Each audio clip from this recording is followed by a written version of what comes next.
Hello, lovely viewers and listeners. Welcome back to Codes of Influence. This is where we decode greatness together. I am Susana Kyei, the host, and today I have a very special guest with me. If you've ever questioned whether your background disqualifies you from leadership, this episode is for you. My guest today is proof that influence begins long before titles. From arriving in the UK as a refugee unable to speak English, to becoming a first-class law graduate, a campus vice president, TEDx host, nationwide speaker, and an influential voice on LinkedIn, her journey is not just impressive, it is intentional. Let's get into the code behind her leadership and influence. It's a pleasure to have you with me, Kiyala. Thank you so much for having me. I'm honored. Thank you for joining me. Getting into it then, when people look at your CV, they see awards, they see leadership, they see confidence, they see titles, but who was Kiyala before all of this? Good question. I would say she was a girl with big dreams. Just as simple as that. A girl with big dreams. And I was fortunate enough to be in an environment where I saw anything as possible as long as I tried. And I'm a Christian, so you're going to hear me speak about faith a lot. I can't help it. But yeah, I saw everything as possible as long as you put God first. And I was a girl with big dreams, and everything that you have seen on my CV, or if people see on my CV, or if people see on LinkedIn, they're all things that I put on my vision board, and they came to pass because it's not that I believed that it could happen as if it was an if. I knew it was going to happen, and it was just a matter of when. I think that really speaks to the importance of your mindset. But we're going to get into that. So you arrived in the UK as a refugee who could not speak English. Can you talk about your journey as a young refugee navigating life, learning English and going on to study law? It was difficult because you come from a country where, you know, there's familiarity, there is a community, you're not the odd one out, and you step into another environment where you're the odd one out. You can't speak English. At the time, I could only speak French and the native language, which was Lingala. And I remember, this is a funny story, I was saying to my mum in French that you have to be white to speak English, don't you? And she was laughing so much. She was like, of course you don't have to be white to speak English. And I can confirm 20 years later, I'm still black and I'm fluent in English. So that was tough, just not knowing how I was going to be able to fit into an environment that was so foreign. Everything was foreign. But I will say that, you know, if there's anything that you want to do in life, I always encourage people to, you know, make sure that they're focusing on the foundation. And my foundation was coming from a strong family unit. Because of that, we were able to overcome many adversities. The reason why we moved to the UK in the first place is because we were fleeing the war in Congo. So it wasn't a great situation. We didn't just decide to leave because we didn't like where we lived or we wanted a change environment. It came from literally a place of, you know, being disposed, our family home being bombed. So because I had my family, I was able to overcome a lot of the challenges, and resilience was something that I always knew, because in order to survive the circumstances that I came from, you had to be resilient. In terms of how I came upon law, it's an interesting story because my first dream as a child was not to be a lawyer, it was to be a doctor. Oh, wow. I'm sure every African can relate. Yeah.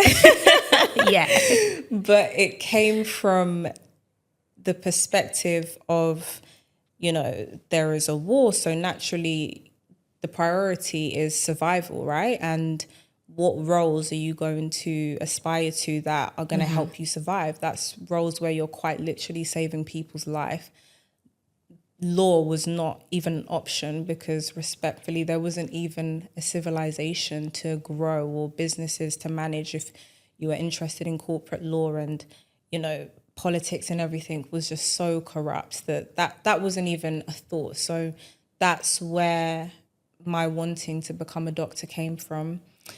But what moving to the UK allowed me to do was to broaden my perspective and to see a life greater than just surviving. And it enabled me to also unlock other skills of mine that I didn't realize that I even had, in terms of just being naturally good at writing, speaking in time, which is something that I learned advocating. So because of that, I was able to, you know, broaden my horizons to start looking at roles that were centered in growing and helping to build a society as opposed to just surviving the day. And that's kind of where I stumbled across law, which was, you know, very crazy to go home and tell my parents, I want to be a lawyer. That was a very interesting conversation. But eventually, too, I was able to shift their mindset to just, you know, looking at roles that were centered towards survival and seeing, no, you know, what law offers us is an opportunity to build, to grow, to help businesses to thrive. And businesses are the foundation of a well-functioning society. So yeah, that was my story. That is a very difficult story at the beginning, but it's very good to hear that you rose above those difficult circumstances. You didn't let that define who you were, or who you turned out to be, rather, should I say. You've talked about having a strong family unit as well, which I think is great, a great point to touch on. But would you say that that is one of the reasons why you were able to thrive and even overcome certain things that you went through, because you had that support system, you know? Oh, absolutely, 100%. It's interesting because although we went through a lot in my early years of life, it didn't necessarily feel like it, because we were always able to make a good situation out of a tough one and a bad one. I always say that my biggest inspirations are my parents, because in my family line, we were the first ones to decide that, you know, it was my dad who decided that I don't see a vision for my family amidst this chaos and war and destruction. And it was because of his vision and his resilience to find a way out of the country, which wasn't easy. It wasn't an easy thing at the time. We were able to relocate and change our lives. You know, all of my family, almost, are not in the UK, and, you know, they're still in Congo.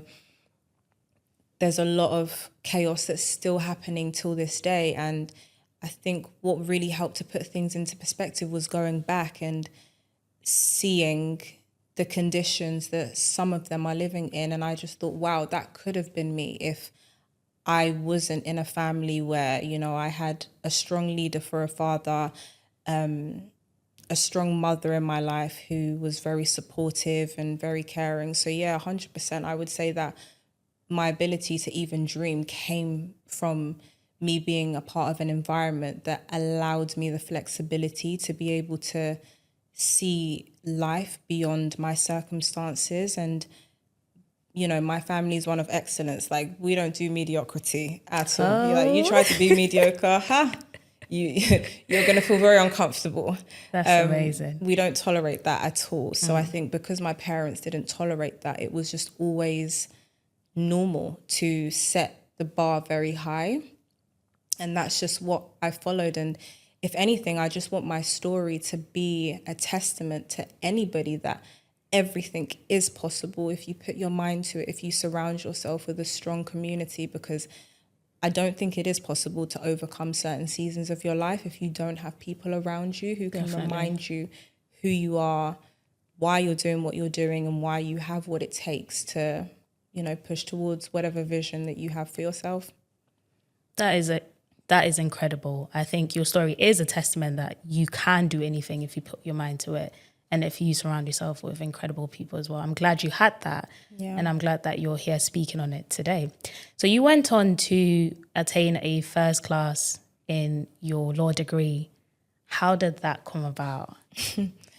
I laugh a little bit because I know that when I started uni, although that was a goal of mine straight away, I was not that serious at all. I was definitely after party until I was humbled very quickly by my grades, and I said, I didn't come to uni for this. Something needs to change here. Yeah. So I remember it being, my transition to third year, and I'm realizing, okay, I'm coming up to graduate, and now something needs to change. And like I said, I'm going to speak about my faith a lot because that's been a testament for me. Third year, I decided, I'm going to take God seriously. I'm going to take reading the Bible seriously. And I remember I was baptized at second year university when I was in second year. And at the time I was like, I'm getting baptized, but Lord, I still want to have some fun. But I want to, I want to save my soul as well. So meet me in the middle. So I wasn't too serious, but I knew that it's something that I had to do. And I was gifted this Bible, this African study Bible. And little did I know that would be what would change the trajectory of my life, or how I approached life anyways. Wow. By just some auntie at church, and bless her. Auntie Grace, bless her. But I just thought, another Bible. I wasn't too interested in reading the Bible. I thought it was really boring. But for some reason, I thought, okay, I need to take uni seriously.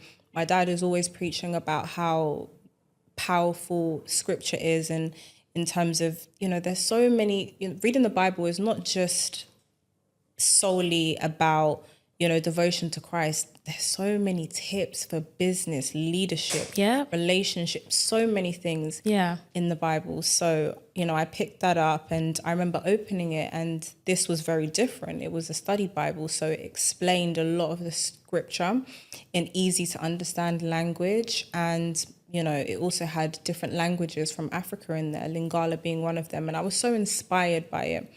I would say that definitely helped me to focus my life at the time, to build real discipline, to cut out distractions.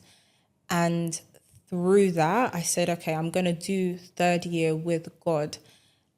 Wow. And because of that, I finished second year, maybe a very low 2-1. Wow. I wasn't really in the, running to get in a first class. I knew that I almost had to get every single grade a high first class in order to finish with a first.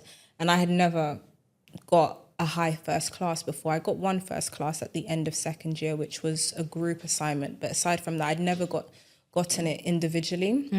But every assignment I was doing, I was getting 100%, 90%, 99%, 84%. And then there was one assignment where I didn't score well. I got 45%, and I thought, that's it, I'm out of the running.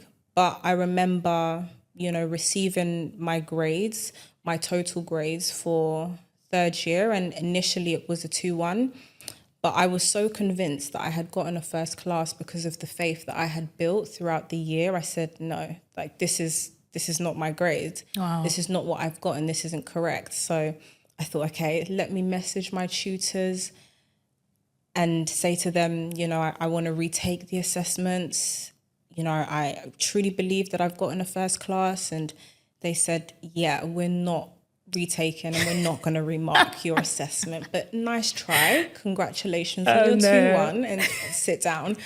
I said, well, damn, this is quite harsh. I remember being at work when I was trying to figure out different ways that I could change my grades to get a first class. And I thought, okay, let me go into the bathroom. I went into the bathroom at work. This was my graduate sales role that I was at. And honestly, I got on my knees and I prayed, and I said, Wow. God, if it's your will for me to get a 2-1, I will accept it by the end of the day. If, I'm not directed to any other way that I can get a first, I will accept it because it's a good grade. But if it is, just direct me, show me what I can look at, where I need to go. Has there been an error with one of my marks?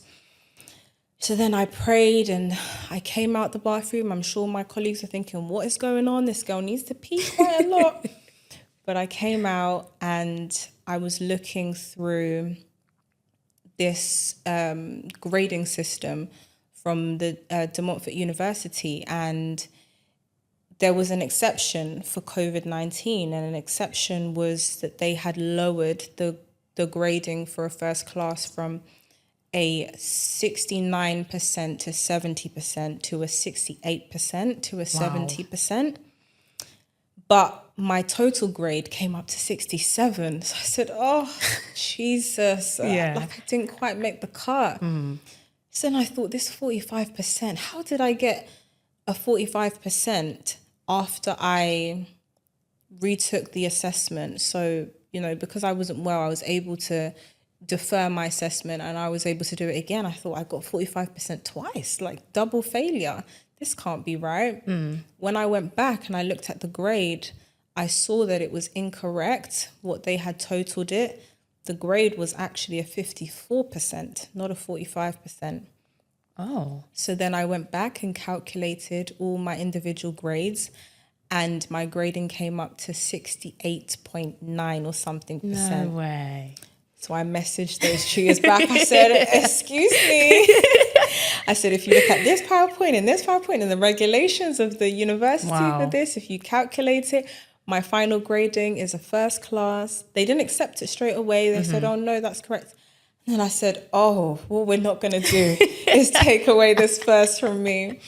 And then finally they saw that they had made a mistake and they issued an apology. And, after 2 weeks, I was issued the correct certificate, which was for my first class. So I would say that putting God first after that experience has definitely changed the trajectory of success and how I view success. That is a brilliant story. I mean, when I asked you about your first class, I wasn't expecting that. That is brilliant, because from what you've told me, there is a correlation between when you decided to take God seriously and actually integrate him into your life, or rather bring him into your life, not integrate, bring him into your life, accept him into your life, to then you going on to succeed and even be resilient enough to get a first class. You could have just left it at that to say, okay, well, I got a 2-1, I tried my best, but you actually refused to accept it. And that resulted in you actually getting a first class. That is immaculate. Where do you think that resilience came from? I think definitely coming from a background where my family is rooted in faith helps. And I would say if there's one advice I would give to anybody is be audacious. That's be good. so bold. Be audacious with, the right that you have to succeed, that no is almost not even an option. And because no wasn't an option with my first, I was determined to find a way. That experience definitely taught me that there is always a way. I know that in that story, there was a mistake and I was able to find the mistake. But because I was audacious is the reason why I was even able to find the mistake. And it made me realize how many people's marks haven't been calculated correctly. Yeah. But they just believe the first thing that is given to them. Yeah. And I just took that lesson on in life. Don't take the first thing that is given to you. If you have a goal, if you have a vision, find the yes. There is always a yes. If you're audacious enough to commit to the journey of finding the yes, whatever that may look like. And I just take that on board with my experience to qualifying as a solicitor. I knew it wasn't going to be easy, and especially how I want to enter. I don't just want to be a solicitor. I want to train with the top elite firms. I want to be one of the best in the field.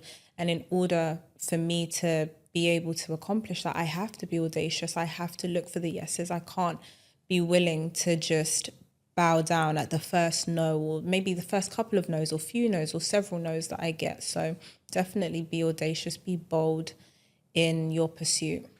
That is a great tip. I think this is something that everyone can take on board, not even just the people in the legal field, but just people and professionals and students. Everyone can take this on board. Being audacious, it gets you a long way.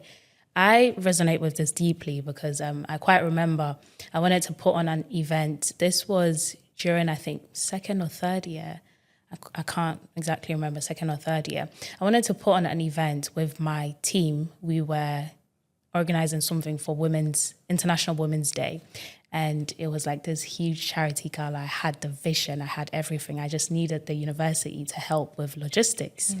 I pitched the idea to them. They said, well, the date is too close. We can't do it. That was the short answer I'm giving you. The date was too long. It's too close. We can't pull this off in that short amount of time, especially because I wanted an external event center as well. I saw the email. I was devastated, but I thought to myself, no, this is something I want to do and I believe I can do. So I went up to their office in person, and I spoke to someone else and I said, you know what? I really want to do this. You know my track record. I've done events in the past. It's been successful. Can we make this work? She said, let me check. Let me speak to the team about this again and get back to you. Long story short, we ended up having that event and it turned out to be amazing. But it goes back to what you were saying. Being audacious, not taking no at the first instance is going to get us a long way. It's going to get us a long way. So thank you for actually speaking on that. Let's pivot and talk about your leadership roles and the leadership things that you've done, the exciting things. So you've had multiple roles at the University of Law during your SQE, LLM? Yeah. LLM, SQE. I always get that mixed up. Same thing, really. So you were class representative. You also were campus vice president of Moorgate. You were also student parliament chairman. How can an individual position themselves to step into such leadership opportunities? Okay. Well, I would say first by recognizing your value, right? You know, when people talk about leadership, sometimes it can seem as though it's an isolated title for specific individuals, when in reality, everybody can be a leader.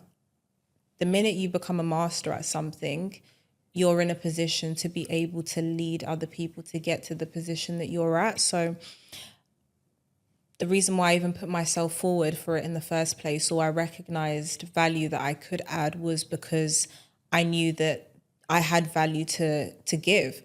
And that just came from the time that I spent in networking with business professionals, legal professionals. And I knew that from previous experience to stepping into a graduate role, that there was a huge disparity between academia and, you know, work, what it takes to be able to thrive in the world of work, which is, you know, what some people call soft skills, but nowadays it is hard skills, people skills, being able to communicate well, being able to network with people, being able to sell yourself. These aren't just isolated to, you know, a sales roles or a marketing position. It's something that everybody needs to have the skills to be able to do if you want to be successful. And sometimes, unfortunately, when you do step into positions or grad roles, you think that the knowledge that you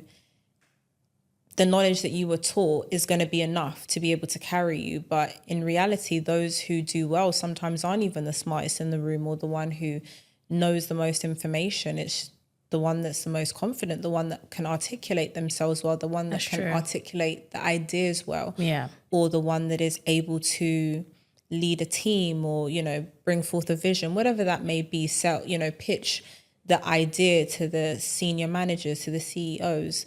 Those are the ones that are doing the best in those fields. So I knew the value that I had to add. So I think if you evaluate yourself and you recognize, okay, what thing have I become, if not a master, but at least proficient in, that I can share with other people, then that already puts you in the running to be able to be effective in leadership, and positioning yourself is just evaluating the value that you have and how you're going to carry that out when you're in the position of leadership. And one thing that I said to myself early on was that leadership is not about others serving me and an opportunity for me to wear the crown as a queen. Absolutely not. If you enter it like that, then you're going to completely miss the mark. Leadership is all about serving. And I really learned that it takes a lot from you if you approach it right, because it's an opportunity to impact others. Like, you're there to serve them. You're there to add onto people, which in my case was the students. How could I serve them? How could I better their experience? How could I make sure that this is not just another university experience, but a life-changing experience? And what did it for me was that I made my campaign personable. I didn't make it about myself and all the things that I could do. It was about how I could help the students. And I spoke to the students personally to find out what was going on, what were they missing, and how could I collaborate my skills and my experience in order to help them to maximize their university experience. That's great. I've picked up on something you've said, which is you knew the value that you had to bring. Indeed, you did, because you went on to organize events such as The Power That Lies Within and events such as Building Generational Wealth. These events are things that students need, skills that are not taught in the classroom or in lectures and in the workshops. These are things that people have to go out of their way to find out. But you brought it to campus, and I think that's something that I really admired about your leadership of the Moorgate campus as vice president. I think you did a good job in that area. Thank you. But picking up on that phrase, knowing the value that you have to bring, do you think that a lot of people do not see the value that they have to bring, hence why they're not able to step into these leadership opportunities? I would say so, yeah. Maybe it just comes from not doing enough introspection into understanding what are their strengths. I mean, that was one of the first events that I did, which was The Power That Lies Within. Because if you don't know the power that lies within you, whatever that may be, you know, you're not going to be able to operate to, you know, the optimum level that you're capable of operating at as a person, as an individual. So before anything, it's really important to know that. Also, because when you go into practice, you're kind of grouped, right? You're all lawyers, but the reality is, yes, you all share the title of being a lawyer or, I don't know, a salesperson, whatever field that you've gotten into. But what makes you stand out are those individual characteristics. And what I really wanted people to gain from the events that I did was find out what is special about you. Okay, yes, you're a lawyer, but what is special about you personally? I knew that something that was special about me stepping into the profession of law was how I am able to move people with my words in terms of encouragement, how I can bring, you know, my heart into things in terms of empathy. All of these things are really important with helping yourself to, you know, grow in the field that you're going to be moving into. So yeah, I do believe that a lot of people probably are not aware, and maybe it comes from not taking enough time to look within and to identify what is special, what is unique about me outside of what I do. It can be easy to associate who you are with what you do as opposed to what you do with who you are. If you walk into it like that, then you will never be moved by a redundancy or a rejection, because you know that what you have to offer individually is special. And if you're aware of what you have to offer individually, it can help you to be audacious, because you're like, people need somebody like me. Definitely. You know, I'm not just another applicant. There's something special and unique that I have to offer being on the team. I know that one of my special attributes is vision. If there's any team that I'm on, the trajectory that I can accelerate the vision and the growth of the company is different, because my vision and my wisdom and how, critical my mind is, I know that that's just different. I know that that's something that's unique about me. So I'm able to be audacious. Like, no, you should pick me. 100% you should pick me. And I want everybody to walk into the world of work with that same audacity. Those are some great insights. And thank you for touching on those different things. I think I definitely agree with what you've said about those things. So thank you for sharing. So let's talk about an event that you organized. You posted about this on LinkedIn, I believe. You organized an event for 70 people, which sold out. Okay. Only 14 people turned up. What did that teach you about leadership in that moment? And even after looking back on that event? Honestly, that was very crushing, because I would say that the speakers that I brought on for that event were the biggest speakers, right? In terms of their platform and the value that they had to bring.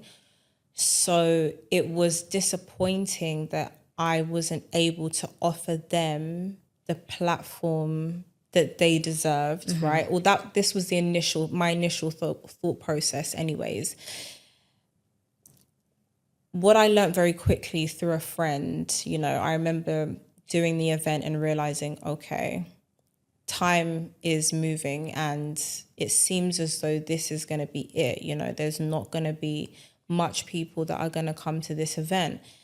And in that moment, I could have either allowed how I felt internally to be visible externally, which would have significantly demotivated my team, because I had a big team and I know that they were all looking to see how I responded to the situation to determine how they responded to the situation.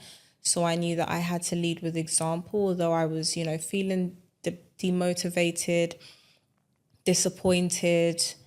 The show must still go on in terms of people. Those few people have come, and they've come because they're eager for the value that you have advertised that this event is going to give, and they deserve to have my full energy and they deserve to have the team's full energy.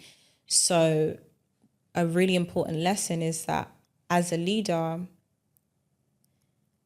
your attitude rubs off on the team. So you have to make sure that you lead by example, whatever that may be. So because I was positive, because, I was still enthusiastic, I saw that everybody in the team was able to mirror that and was also enthusiastic. And I gave them a pep talk. I said, look, there's not going to be that many people there, but I still want everybody's energy to be 10 out of 10, because those people that came, the reason why I even put on this event was not, to have the glory of all of these people showing up. It was to impact people, whether that's 1, 2, or 3 people. What does it matter?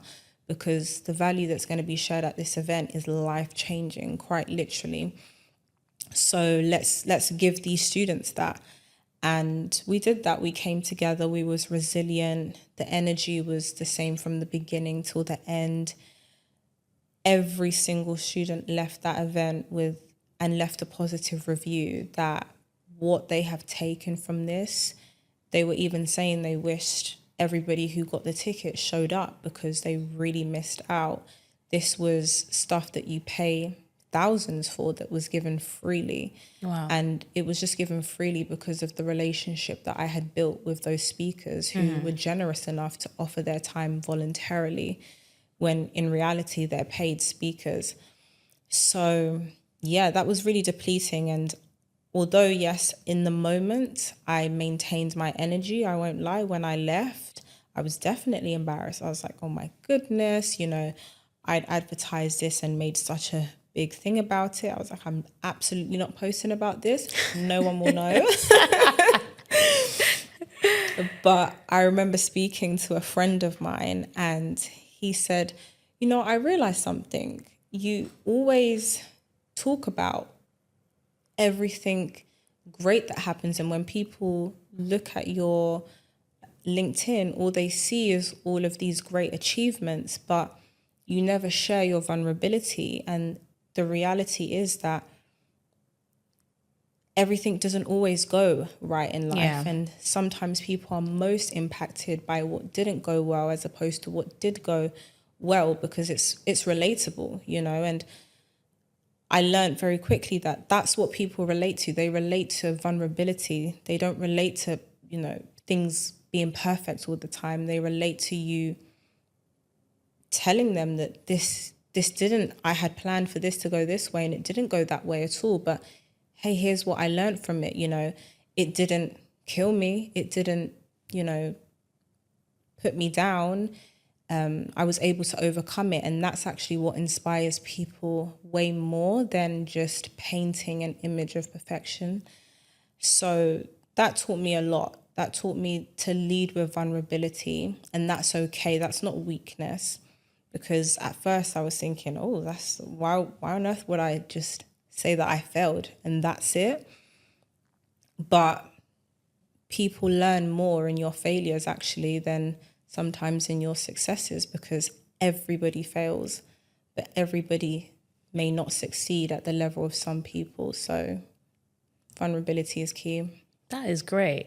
And I love that you were able to turn a situation that was supposed to be embarrassing for a leader to actually a situation that encouraged and showed vulnerability into your leadership, because it is true that a lot of the times what we see about leaders is the success stories, but we rarely see the vulnerable sides, the things that go wrong, the things that don't actually go as planned, or the things that don't become successful and great because they're seen as, embarrassing.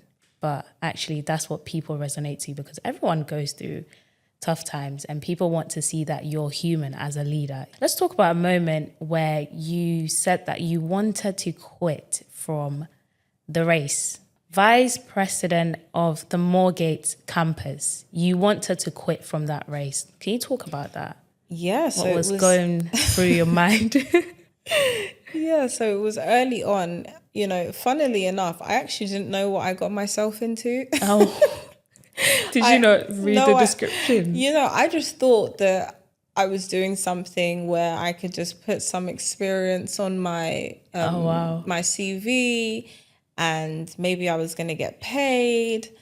And I literally just thought it was just a representative role at the university. I didn't know that I was literally applying for the highest leadership role at the university. Yeah. And that I had to do a campaign.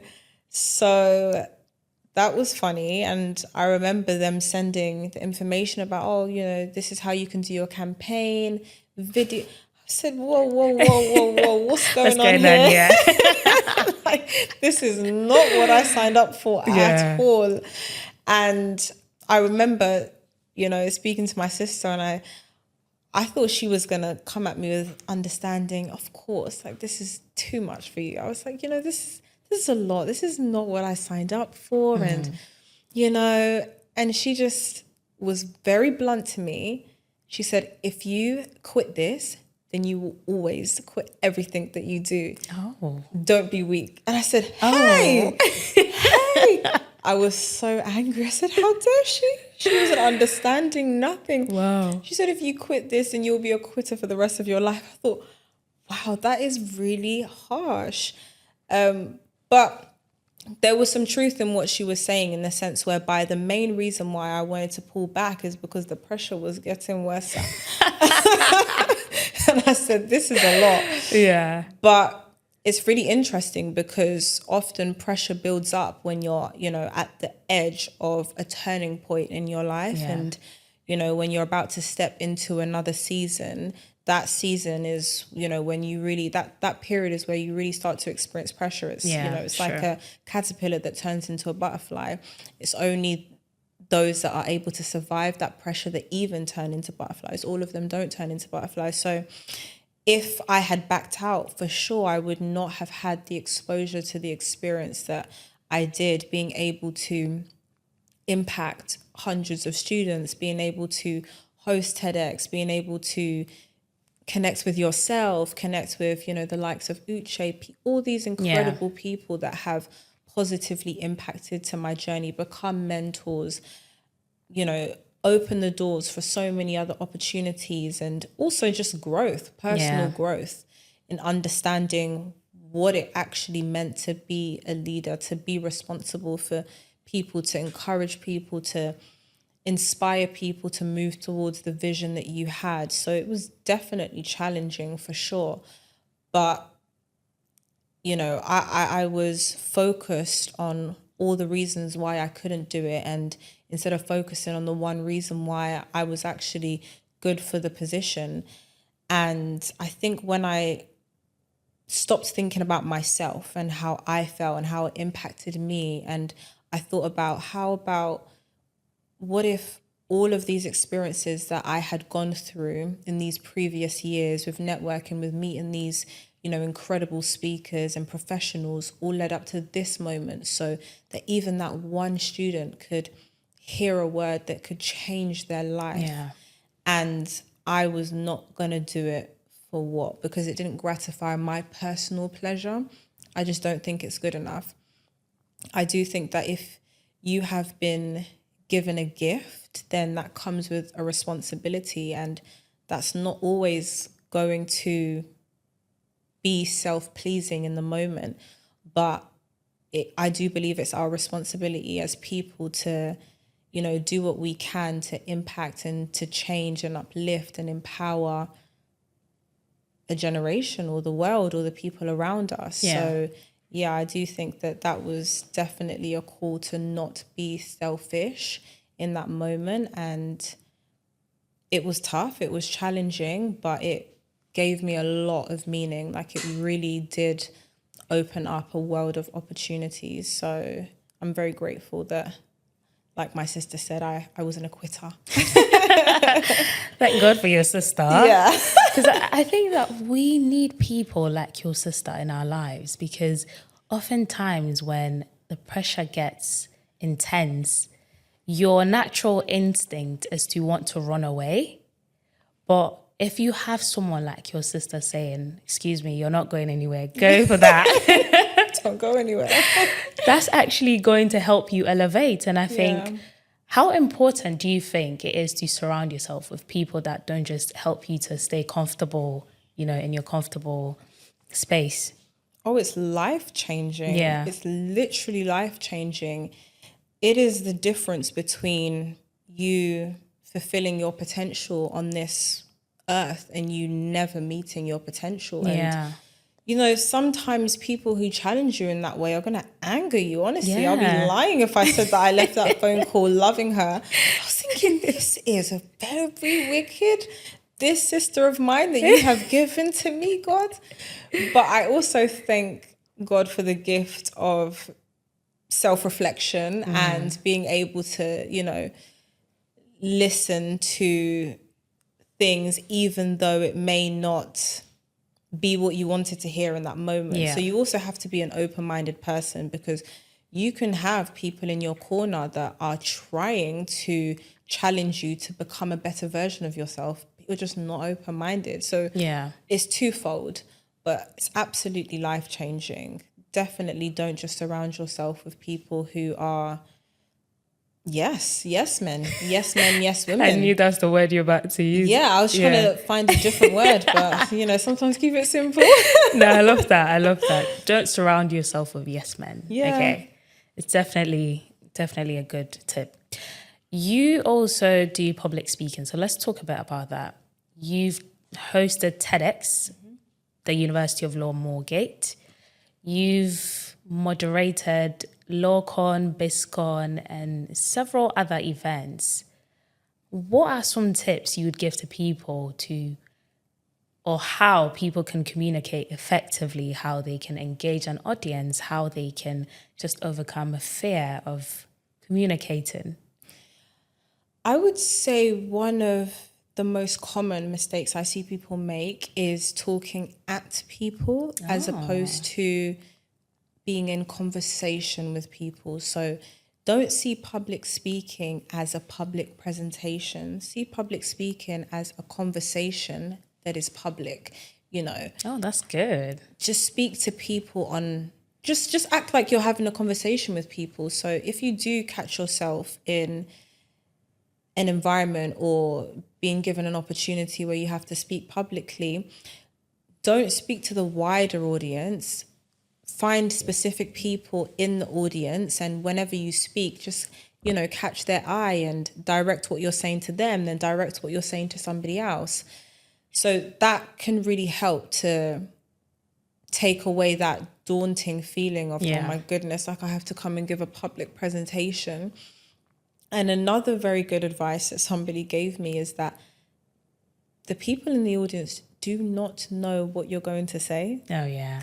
Which sometimes you forget. You think everybody knows what you're going to say. So, oh my goodness, I have to make sure that I hit all the points that I practice. But in a conversation, first of all, you don't think that deep about what you're going to say. Yeah. So the fact that you're overthinking what you're going to say probably means you're more likely to trip up. Yeah. Because you have, you know, given too much power to the audience in thinking that they know what you're going to say. So just literally approach it. They don't know what I'm going to say. So I could say anything. I could completely straight off my plan and they would have no idea. Just as long as I make it sound good, how will they know? So when I tell myself that, it takes away the pressure from having to remember whatever I said specifically.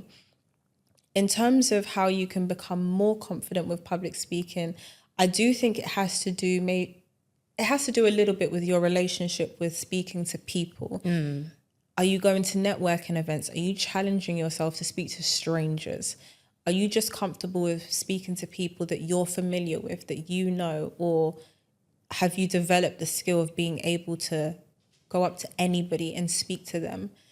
Because, you know, when you're speaking to people publicly, you don't know who they are at all. So if you've gone to networking events and you've challenged yourself to speak to strangers, there's going to be a lot of skills that you pick up in doing that. That's definitely what helped me with my personal confidence at the start with speaking. Yeah.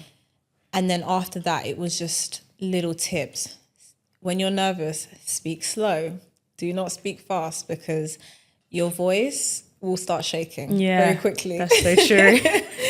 And the great thing about speaking slow is that people interpret it as, wow, you know, you're so well spoken and you really think, and, you know, you don't use ums and but when you speak slow, there's no reason to say because you're actually taking that time to pause and think.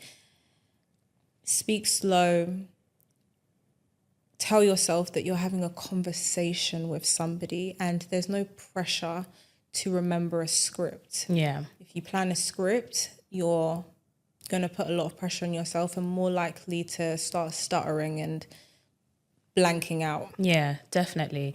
I think those are some great tips. And actually, when I was hosting TEDx earlier last month, feels like ages ago, I was hosting with Andy and we had somewhat of a script for the beginning part of the event, just so that we can come in with maximum energy and wow the audience with our lovely words and our flamboyant words and all of these sophisticated words. And when we were practicing, rehearsing before we went up on stage, I looked at Andy and I said, do you know what? If I forget this, I'm just going to go with the flow, because realistically, who knows the script? Nobody actually does. So that is such a good tip. Lo and behold, I did forget the script and I just freestyled it. I just went up there and just made something up that matched the theme, of course. But it really does go back to show that nobody actually knows what you're talking about. But it's how you say it. It's how you present yourself. And speaking slowly, I think that's a great tip as well. We tend to speak fast when we're nervous or we want to get something done and over with, but actually that just exposes that you're anxious and, you know. 100%. I always encourage people to not use a script. Because also using a script to master saying your script in a way that looks authentic and hard. not like you're remembering something or looking robotic is tough. You know, you Yeah. almost have to become an actress. Yeah. So make it as authentic as possible. Just know what you're going to say. Speak about something that you could talk about all day. Make it very simple. Make it very easy. Bullet points. Welcome. Why do you have to have a script for introducing yourself? You know your name. You know what you do. Just say, you know, just keep it simple. Yeah. So I think when you take away the script element, it eases your anxiety so much more, because there is no right and there is no wrong anymore.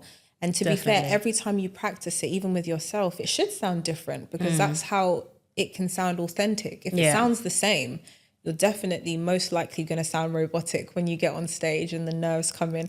Hello, my name is... Definitely. That's it. Definitely. I think those are some good tips. Let's talk a bit about you being a future solicitor. How do you hope to use the skills to create change in the legal industry and outside of the legal industry as well?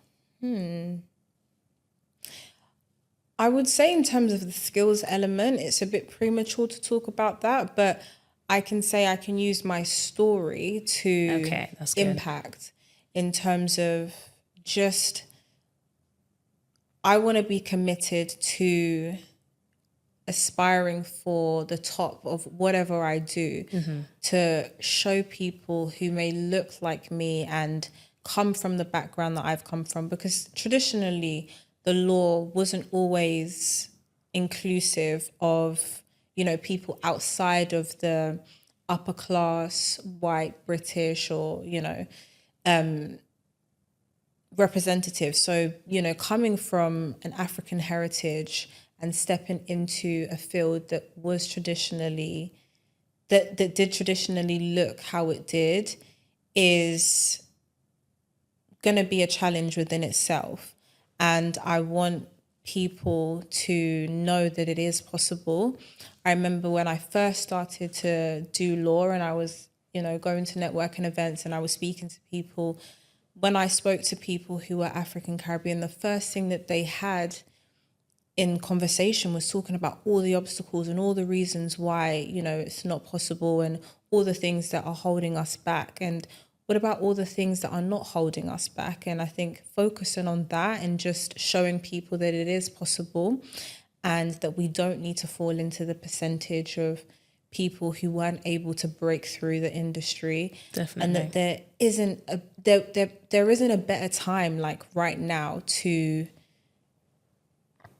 populate, you know, those top positions. And yeah, I want people to look at my story, to look at my boldness and my courage, and also see that it is possible for them. And we can definitely win in this space, and we can definitely excel. We can do great. But also, you know, to have impact, to bring people along, you have to aim high. Definitely. You know, you can't aim low and then be complaining why things aren't different. We have to aim high so that we can change the way that things are. You know, it was people before us that aimed high, that got into these sectors. They were the people that opened the door, you know, to even make it possible for you and I, or, you know, anybody who wasn't traditionally a part of these positions, to be able to aspire to be a lawyer in the first place. So Definitely. I think I want to continue that and be vocal about it and be vulnerable about my story. I think you've got such a powerful story. So I do think that it's going to make a lot of impact in this industry and just outside of the industry, in the world. So definitely, I'm with you on that. Thank you. What would you say are some, should we call it misconceptions, or should we say misunderstandings about finding one's voice that aspiring lawyers have? Well, first of all, I wouldn't say you find your voice. I would say the issue is you need to use your voice. Everybody has something there already, and you just need to use it. You need, you know, be vocal about what it is that you want, what it is that you don't want.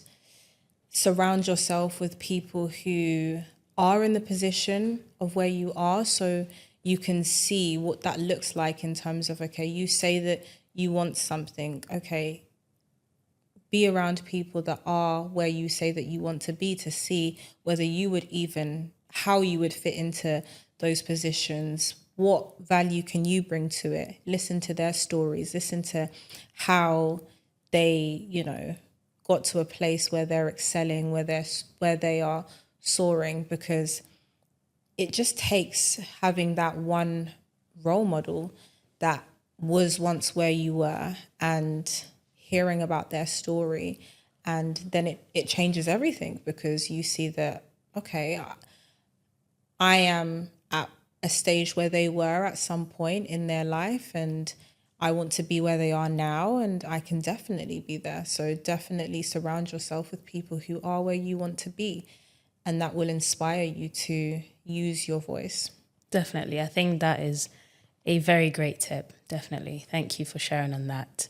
Now, in the spirit of codes of influence, as we prep to round up this lovely interview, what is one code you would say you live by, an uncompromisable code that guides your leadership?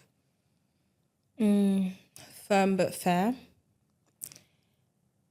I always use the word patience, but recently, I was speaking to one of the chairmen of the company that I'm currently working with, and he had phrased it so well. And he said, firm but fair leadership. I said, that's it. I'm going to start using that from now on. But it's so right. It's so accurate. I have seen examples of leaders, managers that lead with fear or aggression or rudeness, and think that assertion equates being disrespectful. Yeah. I don't agree with that. Yes, it can breed short-term results, but I think that there is a greater return of investment and retention of, people who are under you in leadership when you're patient.